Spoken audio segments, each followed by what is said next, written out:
Hi, my name's Lupe, owner of Barons Microgreens. This year will be 4 years in business. I'm located in Southern California, an hour and a half north of LA. I think we're the only certified organic microgreen company in all of Southern California that's active in farmers markets. I haven't met any other certified organic microgreen company active in farmers markets. I may be mistaken, but I know we're one of the only few. Before I started my company, I received my BA in political science. And then I served 8 years in the Army, deploying to Afghanistan and Iraq in the infantry. And then after the Army, I wanted to join the FBI or US Marshals. But my family said, "You're going to do another dangerous job?" And I said, "Yeah." But they said, "Hey, how would we give you some farmland and maybe you could start a business, a farming business?" So that's pretty much what I did. And then right now we're in 7 farmers markets in LA County. Yeah, you've really blown up, and we'll get into the farmers market things and some of the strategies you're using to sell and educate people. When you got out of the army, family offers the land, farmland. How did you arrive at microgreens? What put that on your radar? Yeah. So my mom, she went to Le Cordon Bleu. So she's a chef. And then she came up with the idea of growing microgreens because she couldn't find microgreens anywhere really. When she was going to school, they would bring microgreens to the students, but only tell them they could use a small amount because it's hard to find. So then I went to Whole Foods, I went to Sprouts, and I could only find like a small amount of microgreens. I went to a local farmer's market. I couldn't find microgreens. Me, myself, I always consider myself healthy and active, and I never heard of microgreens. So I said, "Oh, maybe I'll do some research and start growing microgreens." And that's how I stumbled across microgreens. And then doing my research, I found out that microgreens are more nutrient dense, take 10 to 14 days to grow. Us living in California, it's the perfect crop for a drought here. Obviously, global warming doesn't require a lot of water. So it's one of those products that's really going to be the food of the future, or is the food of the future. So that's pretty much how I started growing microgreens and focusing on that. What did the early days of the business look like? Was that focused on the farmers market model that you had now with a mom that was a chef? Were you thinking going the restaurant route? No, not at all. So when I first started, we actually went the restaurant route and the hotel route. So me and my mom would get in the vehicle, drive around LA, probably hitting up 20, 30 restaurants a day, hitting up about 5 hotels a day. And then out of those 20, 30 stops, you get about 4 restaurants or hotels that would take your microgreens. But we found out that a lot of the chefs would want the microgreens weekly, but the actual person making the decision to buy the microgreens, they didn't want to buy the microgreens, right? So it's out of the chef's hand because they weren't the actual owners of the hotel or the restaurant. They were just the chefs. But it's understandable, right? When you have a business or a business owner, he's not going to want microgreens that are expensive. He's going to buy those microgreens that you could get at Restaurant Depot for $2 for 2 ounces. And the flavor's not there, but they're just going for quantity, not quality. So that was what we experienced with hotels and restaurants. So then I added my first farmer's market, and they would always want it super cheap, right? A restaurant or hotel is always going to want your microgreens really cheap and a lot of microgreens. There's ask for, let me get 10 pounds for $30. And you're just like, excuse me. And then, so I started going to farmers markets where I could actually sell it straight to the customer. And the customer appreciated that more. I obviously appreciated more because I was making more money and I didn't have to drive around in LA traffic and deliver to restaurants and hotels Friday night because that's when they always wanted it, or Saturday morning. So that's when I switched and said, okay, let's not do the hotels and the restaurants. Let's focus on the farmers markets. And then that's what I'm doing now. And then I'll deliver to a few private chefs now. And then I'm in a small mom and pop health food store that are in my area. I'm like strategic in that regards. When I first started, I was going to this restaurant, that restaurant, this hotel, just driving all over LA. But now I'm picking and choosing what I want. And it's pretty much farmers markets. And I have about 2 chefs I delivered to and then one retail store. But everything else, 99 or 99.7% is farmers markets. Yeah, I love that approach. In the early days, how many restaurants do you think you talked? If you're talking to 20 a day, did you talk to hundreds of restaurants over the course of all this? No, I probably talked to about 50 restaurants and then about 20 hotels. But in that short time period, I could see where it was going. And I did that for about 3 months. And I could really see in that short time period, hey, they want a lot for little. They only want microgreens every 2 weeks. And then you're growing so much and it's not sustainable from that standpoint. And then you just get on CDFA's website. And then Southern California, they have the most farmers markets than anywhere in the US, right? More farmers markets are in Southern California, anywhere in the US. So then when I realized that, I was like, hey, I think I need to switch it up compared to a farmers market grower on the East Coast, right? They're not Yeah, going to yeah. have farmers markets like us here in California, specifically Southern California, because there's more markets down here compared to even the Bay Area. So East Coast, they could really focus on delivering to people's homes, restaurants. But us down here in Southern Cali, it's like, hey, there's so much farmers markets out here. You might as well just focus on that. Because you legitimately could go to a farmer's market Monday through Sunday in Southern California. That's unheard of, right? You can't do that in New Jersey or Idaho. Out here, we have the population for it and we have the good weather. That's what I realized and really started focusing on. Yeah, and that's one thing I realized looking at you used to sell to 13 different farmers markets, so every day of the week except for Monday, which I think I mentioned this before we got recording. I think that is by far the record of anybody I've ever talked to of the most farmers markets. Yep. Would what's the I have so many questions on that. I guess the first thing is, with that many markets, what's your average revenue per market doing 13 markets? Are some of those in the $100, $200 range, or in some of those are in the $1,000 range? Because that's a lot of potential revenue. Yes. One market I have now is about the $2,000 range, just one market. Just Um, off of microgreens and the value add combined? Yep. So Okay. that market's averaging about 16 to about 1900 every week. That's the Hollywood market. That's Okay. like the largest market. But some of those other markets, about $300 to $500. And if it's lower than that, I'm dropping the market. There's one market where I make $15, right? And that's just you have to go to the market, fill it out. But on average, a market's making around $300 to $500 weekly. And then during that time period, during the pandemic, believe it or not, that's when the markets were really hitting because people wanted to go out. They didn't want to go to restaurants. So a farmer's market was a way for everyone to get out the house. And they felt comfortable going to a farmer's market because it was outside. But yeah, during that time period, I really seen a spike in sales. Now they're not as good, but Yeah. they're still around that 300 to 500 range. Sometimes you dip into 200. Like this weekend was actually slow, right? Because it was extremely hot. So this weekend you've seen like a dip, but on average about 300 to 500. And then the Hollywood market's really good. Is Santa Like I said, Monica a big one too? I do the Santa Monica on Sunday Main Street. That's a real good one. I'm not on in the Wednesday Okay. market. The Wednesday market is the one that chefs go to. Yeah. That's a real good market. And then I do the Saturday downtown during like winter times. They'll usually let me in when the winter farmers leave. And if they have space, they'll let me in there. And that's a real good market. But Santa Monica, those markets are always really good. So running I know you've scaled down and we'll get to that. When you ran all those markets, obviously you can't be in all those places at once because on Saturday you had 4 different markets. What was your strategy for staffing these different locations? Because some farmers can say, yeah, I'd love to do multiple markets. It's just me, or maybe me and my spouse. We can only divide so much. What did you find that was an effective way that enabled you to get the product sold so that educate people, talk to them, have good customer service? You have to make a financial return after you pay them. What worked for you in getting all these markets staffed? So when I first started, I was the one honestly doing the markets, right? So then I started building up that clientele.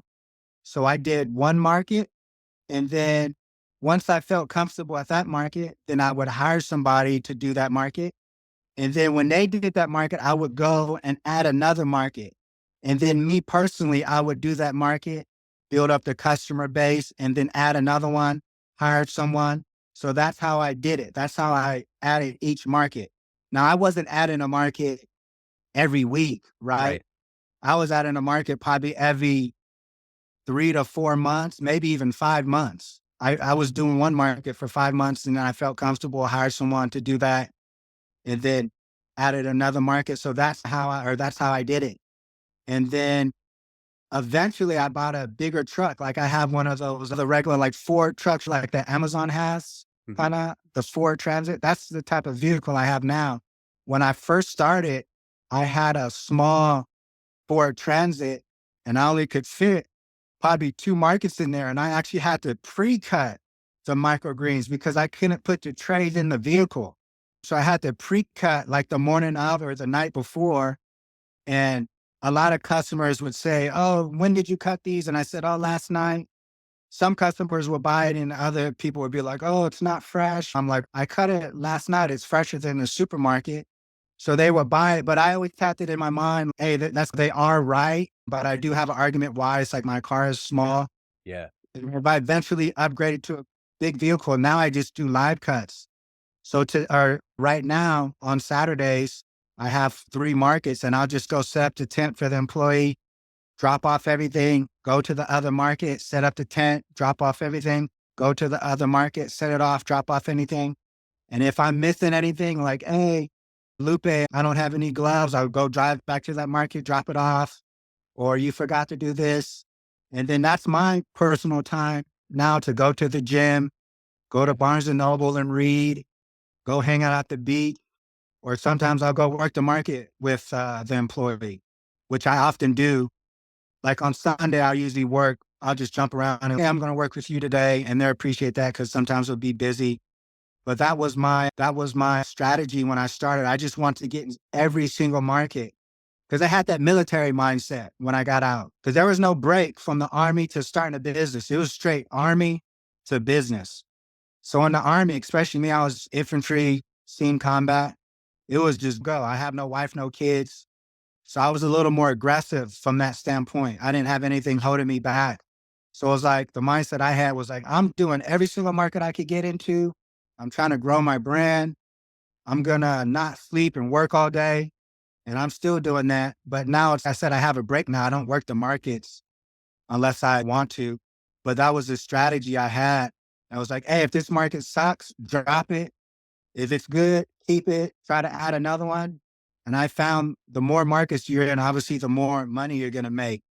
I had some family members work with me, my brother, and they was like, man, this pace is like too much. Like, I can't do this. And now it's just me, and I'm just still chucking along. But yeah, that was the Yeah. strategy. I was even doing markets, man, in Chula Vista. I drove and did the market on Sunday. I was just like beast moding it. I was driving all the way out to Chula Vista Yeah. It's down because by they emailed me and it was like, hey, we're opening a market in Chula Vista. And I'd never been to San Diego before that. And then I like, Chula Vista, where the hell is that at? And then I basically Googled it. Mexico. Yeah, exactly. It was like San Diego. It's like close to Mexico. And I was like, shit, oh, can I cuss on here? Sorry. Yeah. So the people you hire to run the market, that's all they do. They don't help with production. They're just staffing the market. They're just staffing the market. I actually had a high school student that just left 2 weeks ago that was actually at my farm, helped me all summer with production, planning, growing, watering. But now he went back to school. So now I'm doing all that. I have help occasionally. Now I'm starting to have help more so when I'm doing the juicing, but Yeah. not like the planting and growing. But at the farmer's market is where I have the help, right? Because the farmer's market, that's where it's paying for itself, Yeah. Yeah. right? It's If I have sales. someone, yeah, if I have someone at my farm watering and planting, that's money. It's not generating any money except the money I have saved. I'm not at that point yet where I could like, oh, come to the farm Monday through Friday, work 9 to 5, and I'll pay you $20 an hour. I'm not there yet. Eventually, hopefully. But the farmer's market, I just drop off and pay them based off the revenue from the market. How many trays a week do you grow now to service all these markets? Because I think you said you're at 7 markets now? Yeah, 7. So I'm growing about 120 trays a week, Okay. That's all soil based? all soil based. I was just growing soil. Okay. That's it. And it's all live cut, so you're cutting at the market. Yep. We bring the trays, the 10 by 20 trays, and they just cut it live for the customer and we put them in clamshells. Most people buy farmers mixes, right? That's a mix of all the microgreens. And then if they buy them individually, it's always going to be the broccoli because everyone loves broccoli microgreens because of the sulforaphane. Yeah. So that's like the biggest seller. And then I know you were asking about growing microgreens in regards to like the hard microgreens to grow. Definitely broccoli is one of the harder microgreens. I figured out now, but that was one of the tough ones to grow, like broccoli and cilantro. But now I learned that you don't want to stack broccoli. Now, some microgreens you could stack, you could put on top of each other, put a brick on it. But when I first started, I would do that with broccoli and it would never germinate. I'm like, what is going on?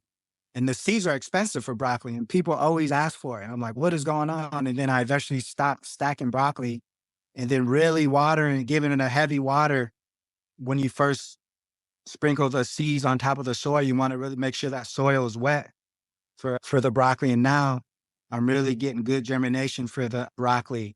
But I remember when I first started, people would always ask for broccoli, and I'm like, man, I'm having issue growing it. I don't know what's going on.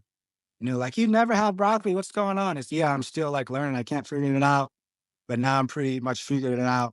And I was always use the excuse, it's a brassica. It can't grow in the summertime, Yeah. which is true where it can grow. It has a harder time growing in the summer for sure.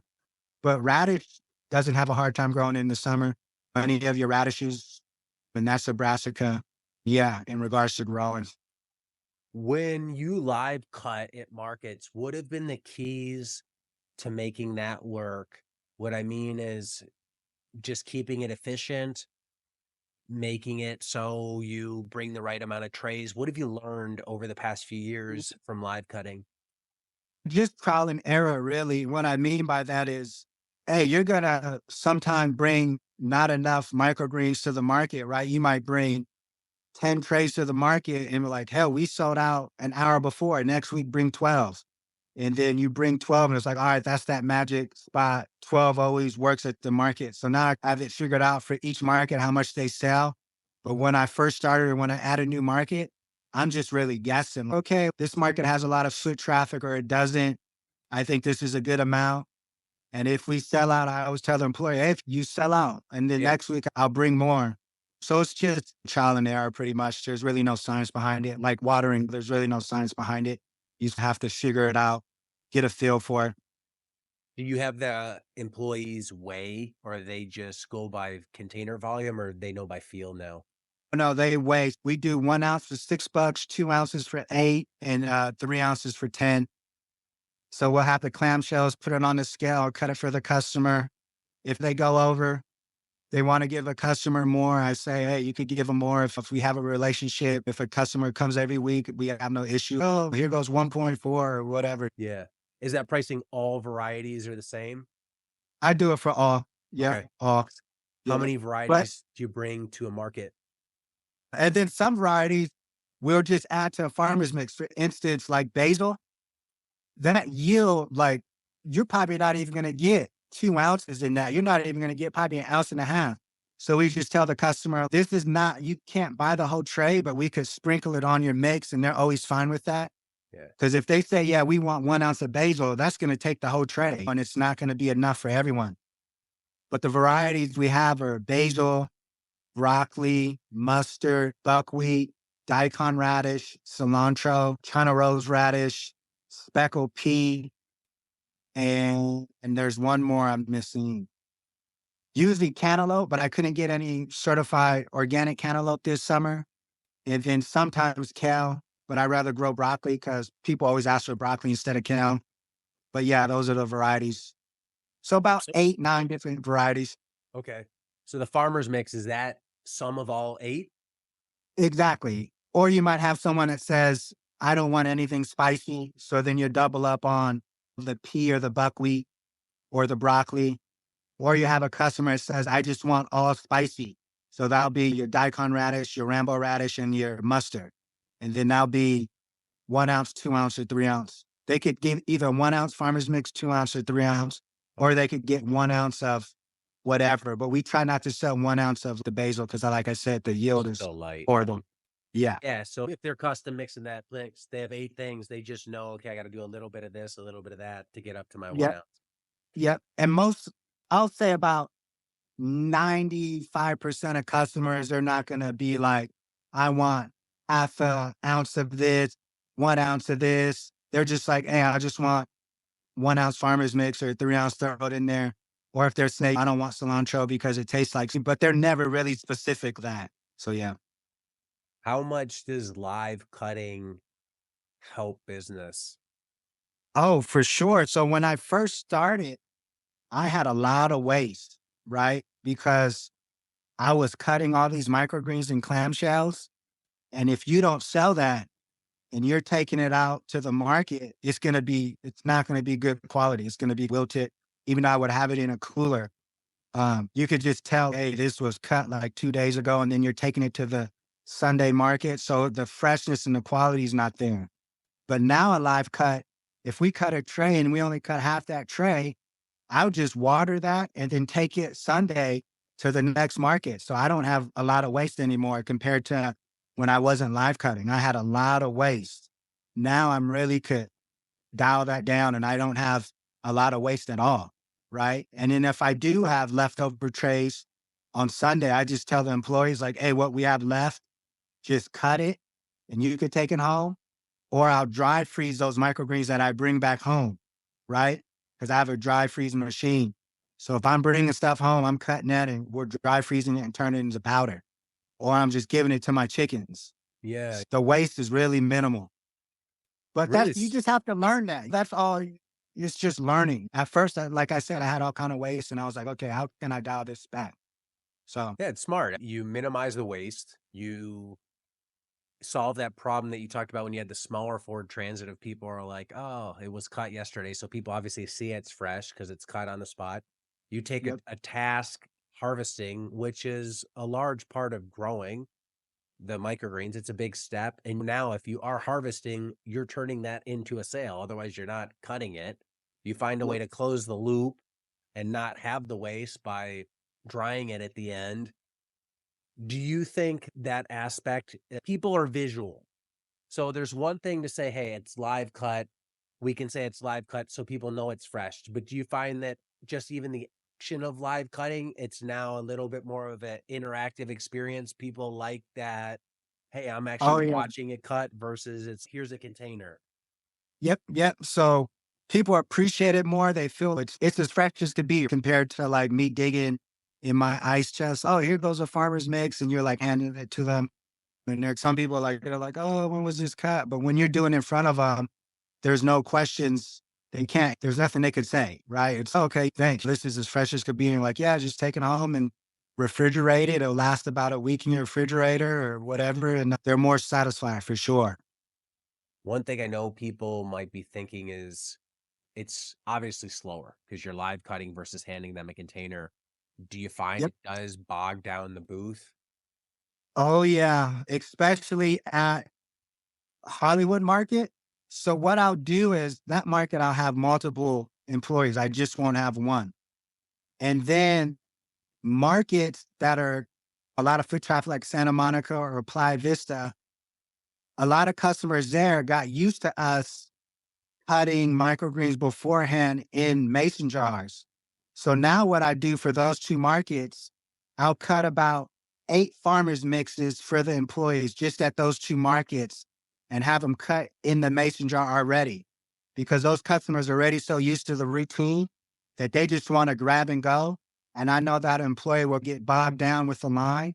So I'm trying to play both sides of the ball where we have live cuts, and then at the same time, I'll have 8 that I already cut for for the customers or for that employee, where he's just digging and here you go while he's cutting for these customers. But beforehand, I would cut the whole like 50 of those things. But now it's just 5 or 8 to make his life easier if he has a line, and to satisfy those customers that still want those microgreens in a mason jar. But like I said, we totally switched now that 98% of the time is live cuts, but those two markets, I still actually cut just about 8 farmers mix in a mason jar to try to prevent that from happening. But now the employers are really good where they're cutting at a fast pace. But sometimes you might get a new employee where they're like really slow and you got to kind of school them up. But that's how I try to help the customers at markets that have a lot of foot traffic. Yeah, and love the mason jar idea from a no plastic, reusable. Is that a deposit thing or they bring it back? Yeah, so I used to do that. If they bring it back, they get a discount. Now I would get so much mason jars back that it would take me all day to clean them. Ah, And just this year, January of this year, we stopped the bring the mason jar back policy. And luckily, I explained that to all the customers. Hey, I'm doing this all by myself. It sounds good bringing the mason jars back and giving you a discount, but this is just like killing me. And these are returning customers, and I totally understand. And some bring the mason jar back and they don't even get a discount and they're fine with that. But that's what I was doing the first 3 years, cutting in mason jars. Hey, you bring it back, you get a discount. But I just started getting imagine 13 farmers markets, you get mason jars back, and then you have to clean those. And then you have to clean those. Now you have to plant. Now you have to clean the trays. Now you have to water. Now you have to load the truck. It was just like, okay, I have to pick and choose here. So yeah, absolutely. I get that. It's not worth the cost of the jar at the end of the day. no, no. Eight, about 8 varieties of market, include the farmer's mix. That gives the customer 9 choices. What's the most popular item? You mentioned broccoli is really popular. What else is like top 3? What are your top 3s? So my number one is farmer's mix by Okay. far. Number one's farmer's mix. Number two is broccoli. Number three, sunflower. Those are top three. But my favorites are none of those. My favorites are the radishes, just because the flavor, the cilantro. I like the microgreens with like flavor. But most customers like the broccoli, the sunflower, and then the farmer's mix. Because if you have a farmer's mix, you really can't taste the real spicy. It hides that flavor. So a lot of customers like the mix. All those markets, what did you observe along the way? What I mean is, you have people who listen who go to a farmer's market, they start it and they can't tell, is this a good market or not? You've been exposed to a lot of markets along your career over the past 4 years. Have you learned a few things along the way where you can quickly sum up whether this market is a banger or it's trash? Yeah, there's not one size fits all, but like I've done some markets that have incredible foot traffic, but you're not selling microgreens because at that farmer's market, 80% of the vendors are food vendors and 20% are farmers, but they're still calling it a farmer's market.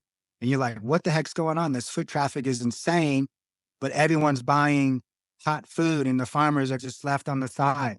So I've done markets like that where the foot traffic's insane and your sales are like down. And I've done farmers markets where there's no foot traffic, but everyone in that community is health based and every customer that stopped by your booth is buying. And you're like, wow, like this is a really good market, but there's no foot traffic. Based off my experience, the best markets are markets where people are health conscious, Yeah. right? People want to eat healthy. People are in organic. That could be a market that has a lot of foot traffic or a market that doesn't have foot traffic. It just depends on the location.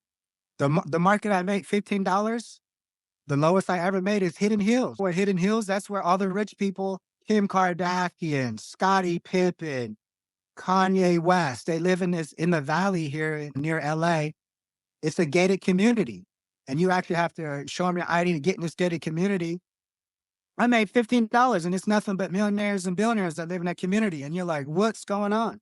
And it's just a farmer's market for people that live there. Mm. And I did horrible there. Or I could go to a farmer's market in Wellington Square that's in a food desert, but people haven't had a farmer's market, or they had a farmer's market there for 15 years, but it's a food desert and people there want to eat healthy food. They want to access healthy food. So we do really good. But if you go there and you look at the foot traffic, you're like, man, you're not going to make nothing. But we go there and we make good money. So there's not one size fits all.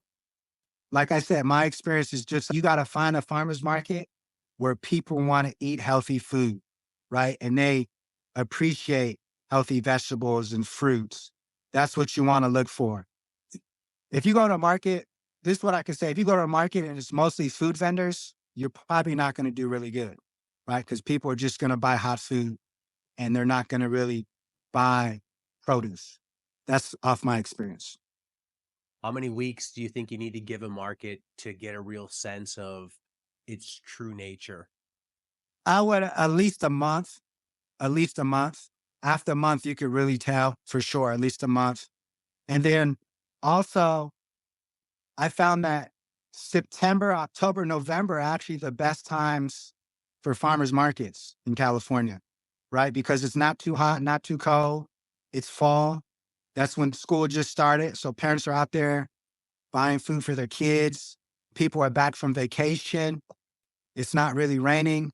So September, October, November timeframe in California, those always seem like my highest numbers.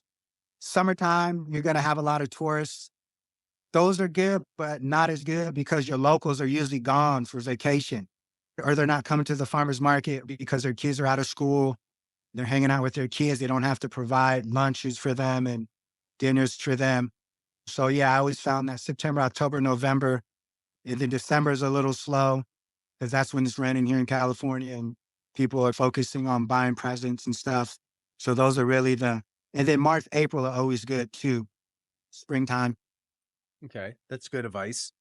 We talked before the recording that you have a common issue a lot of people have educating people about microgreens, people just not knowing what they are.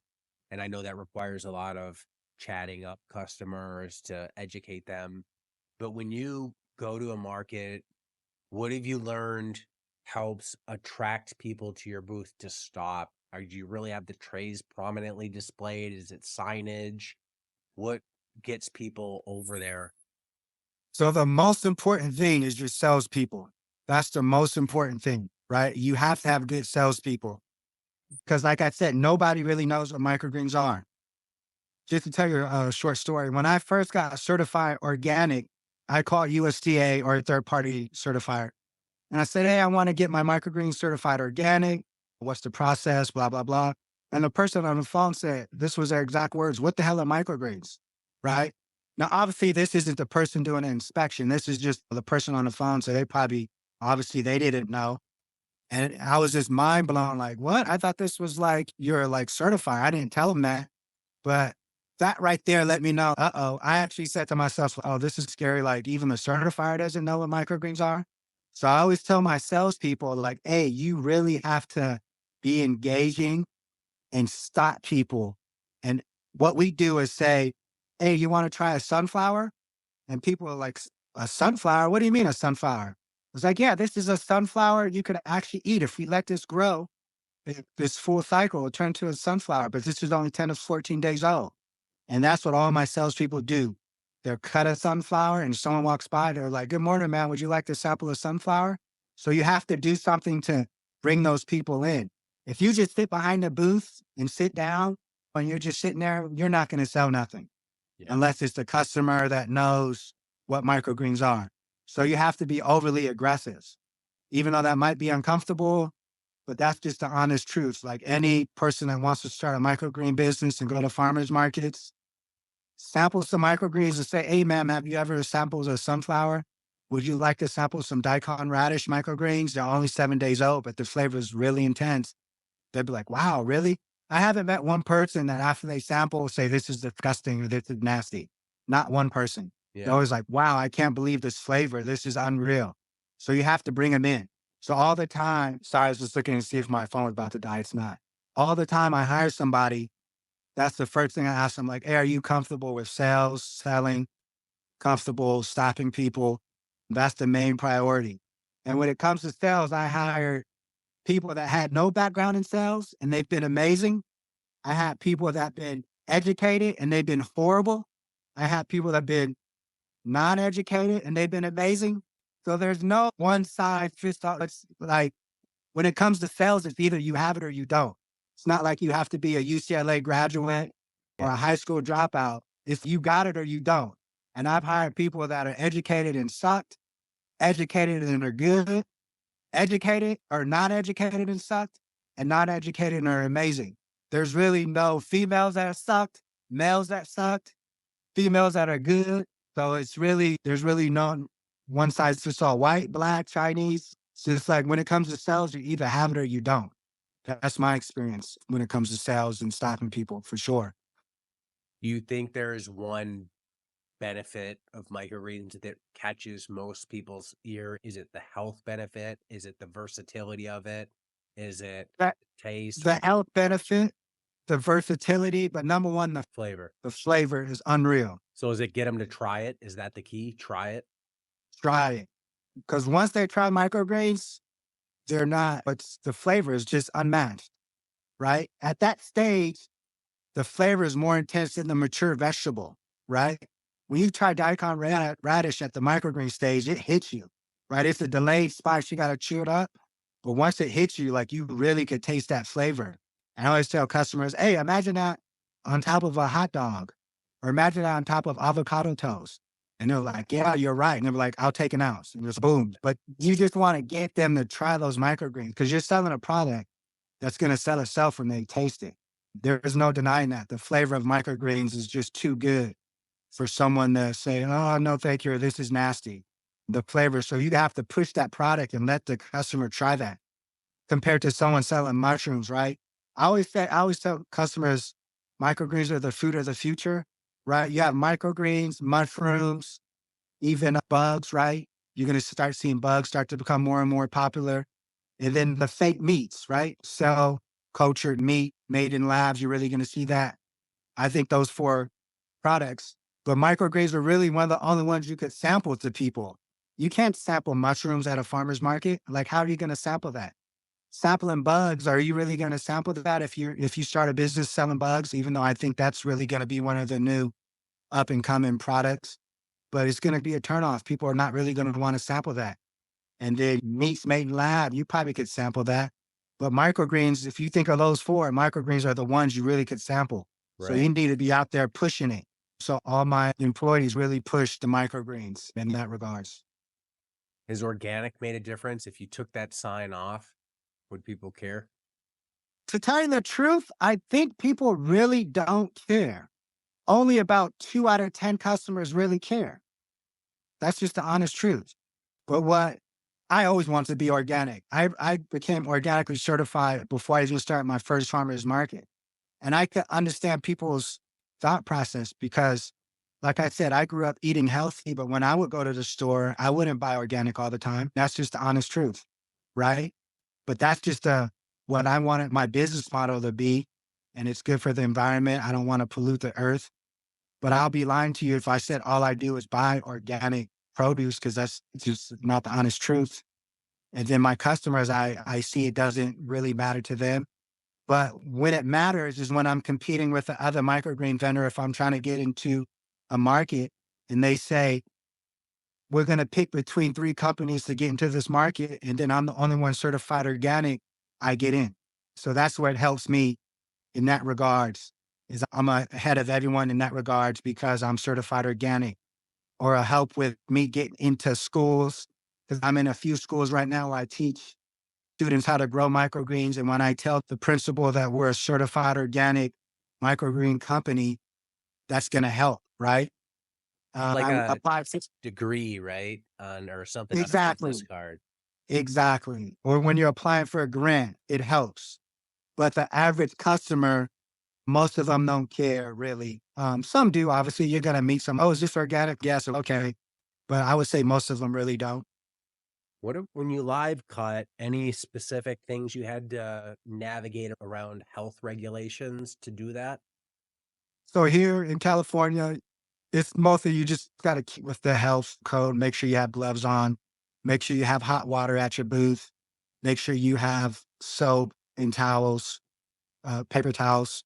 Make sure your employees are washing their hands. Make sure they're not taking money with their gloves on and then cutting the microgreens. Wait a second, you just took money, now you're cutting the microgreens.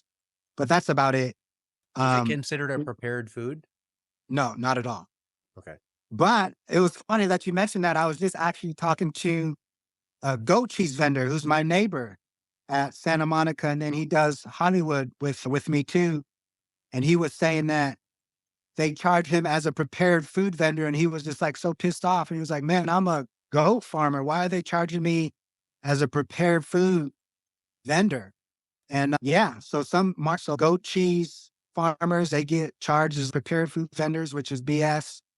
And then honey farmers, they can't take WIC, that's women, infant, children, because I guess WIC, the state of California, considers it prepared food or something. So yeah, some farmers have to deal with that, mostly like honey, goat cheese farmers. So yeah, if you get one of them, they could probably explain it more. But no, microgreens aren't a prepared food. You talked about the term sprouts, which I think anybody into growing knows the difference that sprouts and microgreens are technically different, Yeah. but a lot of customers and the public will use them interchangeably. Do you think that there's one term that is more identifiable to customers? Oh, they're always going to say sprouts, So always. if you just said these are sprouts, you're good to go. Yeah, pretty Yeah. much. Like you have customers come up like, I'll take some sprouts. And then at the beginning, and I would always be like, oh, actually, these are microgreens. But now I'm so used to it. It's just, okay, how much do you want? But if I see the person's like real outgoing and they have time, I'll explain the difference to them. I don't want to grow these in humid condition. These don't take 5 days to grow. I'm not soaking them in mason jars and seeds. I'm introducing them to light. I really don't have to watch for E. coli and salmonella in that regards. Sprouts are real high in amino acids, while microgreens are very high in antioxidants. So I'll break it down. But it's understandable. It's the same like gas and diesel, right? People might say, I'm going to stop and get gas, but in reality, they're getting diesel. But that's just programmed in their mind. Like they're stopping to get gas, but in reality, they have a diesel car. They're not going to put gas in their diesel vehicle. So it's the same concept in that regards. Yeah, it's this is all part of the educational process. You have a lot of health conscious customers. So along the way, you added value add. You have juices, you have vinaigrettes, you have baked goods that have microgreens. You've mentioned powders. At what point did you start introducing value adds, and what was the thought process or the trigger behind that? So I just started doing the value added about 8 months ago, 9 months ago. And the idea was, hey, we just need more products, more SKUs, right? Because the more SKUs you have, the better. And like I said, we were more so really educating the customer. And it was like, okay, how can we make our lives easier and their lives easier? Let's introduce a product that they know that they could just grab and go. And it has microgreens in it, right? And that's how we came with the idea of the juices and the vinaigrettes, right? Because number one, if you could sell a product that has greens in it, the juices, it was like, hey, these have microgreens in it, which are more nutrient dense. And they're trying like, boom, that's what I want. Because most people are lazy. That's just the honest truth. They're not going to want to take microgreens home and cook a meal. If I could just drink it and get the same nutrient benefits compared to going home and, you know, making a grilled salmon and sprinkling microgreens, I'd rather just drink it. And we sell more juice than any product, even more than the microgreens now for that very reason. And then we started making the vinaigrette just because of salads. And then we want to add to it. And then my mom, she likes making pastries and she has a degree in molecular gastronomy and baking and pastry. So then she just wanted to add a vegan and gluten-free cake. So she makes vegan and gluten-free cakes. They're both vegan and gluten-free with microgreens. So we're really out there really trying to make really amazing products that no other company's making with microgreens in them. So that was the idea. Just make some products that people are used to and they could just buy. Like I said, because most of the time you're educating people and they have no idea what microgreens are. Yeah, I love the idea of value adding, gives you something else to sell. Some people run into bandwidth issues, though. I don't necessarily have the time. How much time out of your week goes to, let's say, just the juices? Because vinaigrette, I'm assuming, is relatively shelf stable. Juices, not so much. So, how much time do you spend a week on juicing? I spend one time a week on juicing. And I always tell the customer, you have to drink that juice before you see us next weekend. And it's completely cold pressed. I actually got a commercial cold press juicer, a Zumex Mastery. And that's where I'm juicing my microgreens in. And I have apples in there and lemons and ginger and making a really good juice. And right now, a retail store actually wants to hold our juice in their stores. So now that's what I'm working towards, because now I really need to start producing on a commercial scale and getting this into the retail store. So that's my next goal, is to be in this retail store by next year. And the growth has just been like insane. Yeah. That's awesome to hear. Does that fall under the cottage food laws here in California, or do you need to go into a commercial kitchen to do that? So I have a commercial kitchen. And then before that, I had a cottage license, but now I have a commercial kitchen. Okay. What's your production per week? And let me back up. What's the size you sell the juices in and for how much? I sell 12-ounce bottles for $10. 12 ounce for $10. How many? And 12 ounce for $10. Okay, I'm gonna get the numbers mixed up. How many 12-ounce jars a week do you produce? So I'm producing, let's see, I'm probably about 50, so about 450. 450? Holy cow. Okay. Yeah, 450 So you're getting some serious revenue from the juice. from the juice. Yeah, But you're also sampling some of that juice, right? But you're not sampling 300 bottles worth of juice. right. But you're not selling off 450 because you're sampling too. And it's one recipe, one juice. No, I have three different flavors. Okay. Yep, three different flavors. What's profit on a jar? If you're selling it at 10, how much you making? So it's costing me about $1.50 to produce a juice per bottle. That includes So the bottle itself. yeah, so I'm spending about I'll say about 550 on bottles through a week. So it's a good profit. It's a real good profit. Wait, what was the 550 number? You're spending That's about for how much it cost me for fruit and okay. bottles. Okay. That's Like 550 $550. on the bottles and the other ingredients that go into it. And then obviously Yep. you grow the microgreens. Okay. Yeah. What's the so when you press on a commercial juicer, you said you do it once a week. How many Yep. hours do you think it takes you to press out 450 jars? 12 hours all day. Okay, so it's a full day. It's a full day. And it's your best seller now, sells more than the microgreens themselves. Sells more than the microgreens. That's awesome to hear. What are the flavor? What's the difference in flavors? Just is it ingredients? Is it sweetness? Yeah. Yeah. Just different ingredients. Some have apples, some have more beet, some have more carrot. So just regular traditional juices, but with microgreens. If somebody's Because there's listening, no one, I don't know. You might have interviewed a microgreen farmer that's making a juice, but I don't know anyone making a microgreen juice. So oh, that was just no. another selling point. And it was like, hey, there's no other microgreen juice out here. So that's the selling point. I think it reaches a customer, a slightly different customer too. Somebody who sees microgreens, you got to want that. First, you have to know what it is, and you have to want it, and you have to know how to use Yep. it.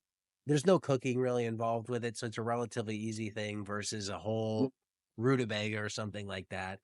Yeah. But the juice is like everybody can identify with a juice. Now you got to want a Okay. green juice, but Yeah. everybody knows what to do with that. It's Mhm. just I'm going to drink this and consume it, and then I'm all good at the end of the day. So I love the idea that if somebody was listening to this in Michigan or Chicago, they grow microgreens, they wanted to start selling some juice alongside microgreens, any words of wisdom you could distill down to them to say, hey, if you're going to go this route, think about these things.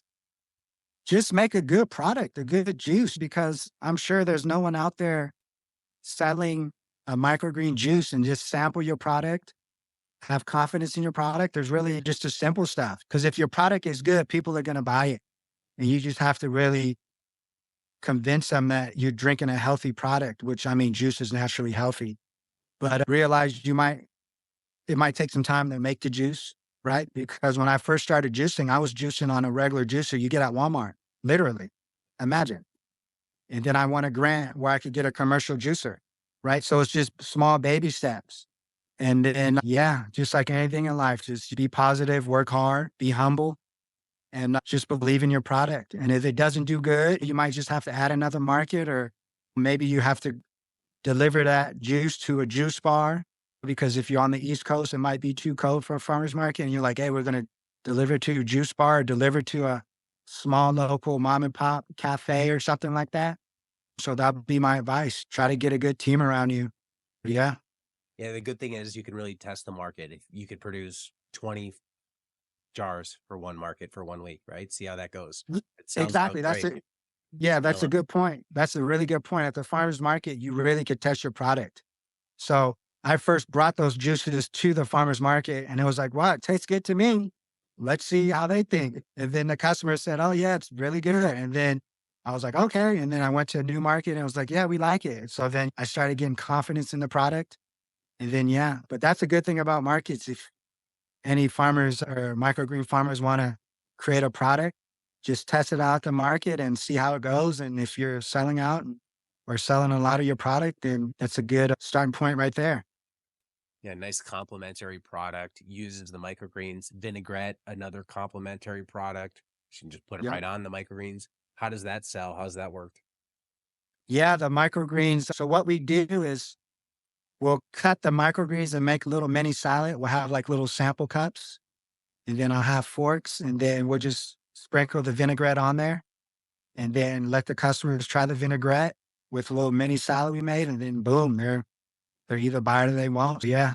Does the vinaigrette have microgreens in it, or is it just this? It has microgreens in it. Yeah, it has microgreens in it. Yeah. That's awesome. Awesome. Shelf stable product too, or at least refrigeration stable, right? Yep. Yep. On that, so you don't have to worry about it going bad. I just love what you're doing. I think it's an amazing model.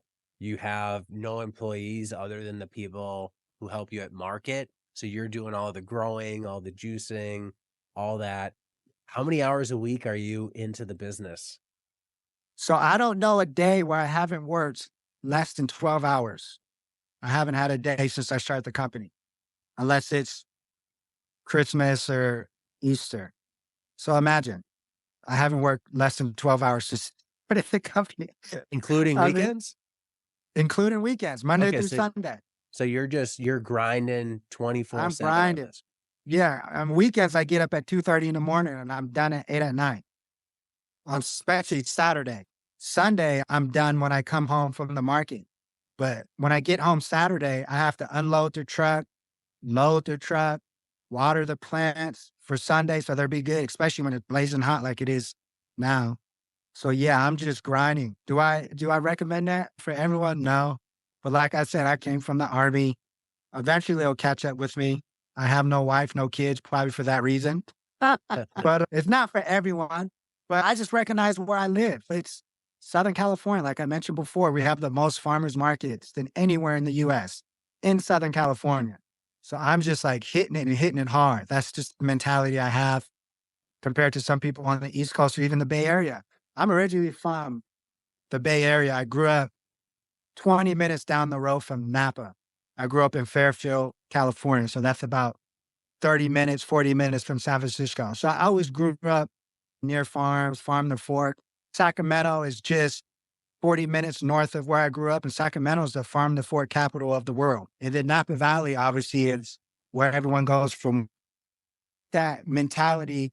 Sorry, I took that mentality and mindset with me. Can you see me? Yeah, we're good. We're good. All right. Because, yeah, I talked to some farmers up north, and they said they don't really focus on farmers markets because there's not a lot of markets up in the Bay Area. They're mostly doing where you could order boxes. What are they called? Like a CSA type box or something like that? CSA box, Yeah. exactly. And then you'll come to the farm and pick it up, or you have it delivered to your home weekly. That's just not my business model. I'm not against it, obviously, but it's just where I live. It's really not as effective. So yeah, So doing this is a full-time income for you? this is full time. I don't have no other job. This is full Yeah. time. And you make a Um, good would you say you make a good living doing this? I'm not gonna lie and say it's like amazing, but it's not bad. I'm making a living, but it's just you have to work right towards whatever you're working towards. But I'm definitely making a living off of my microgreens. I can't go buy the new Tesla truck. That's for sure. But you're getting by. Yeah, this is my job. This is what I'm doing Monday through Sunday. What's the next step of the business here? Where do you go? You mentioned So getting yeah, juices into stores. Is that that's it? the next step. So my next goal is to get these juices into Whole Foods, Sprouts. I'm not going to mention the name of the store just because it's not written in contract and I'm not a lawyer, but I would never want someone to come back and get me in legal trouble because I said, oh, I'm going to be in this store when nothing was signed. But I do have a store that says they would take the juices in 60 of their stores if I could produce at that volume, right? So now I'm just at that point now where it's okay, I have to get bigger this, a bigger that, a bigger bottle, a filling machine, a bigger juicer. So that's my goal is to one day have my products in Whole Foods in San Diego and Whole Foods in Sacramento, Sprouts. That's the ultimate goal, right? Because let's just be honest, the workload I'm doing now, you're not going to be able to maintain that pace for 65 until I'm 65, working at the farmer's market, throwing tents in my van and tables and all that crap. I'm young now. I could get away with it. So the end goal is to make a product that no one was making on the market and get that in retail stores. That's the end goal. I'll probably always do farmers markets.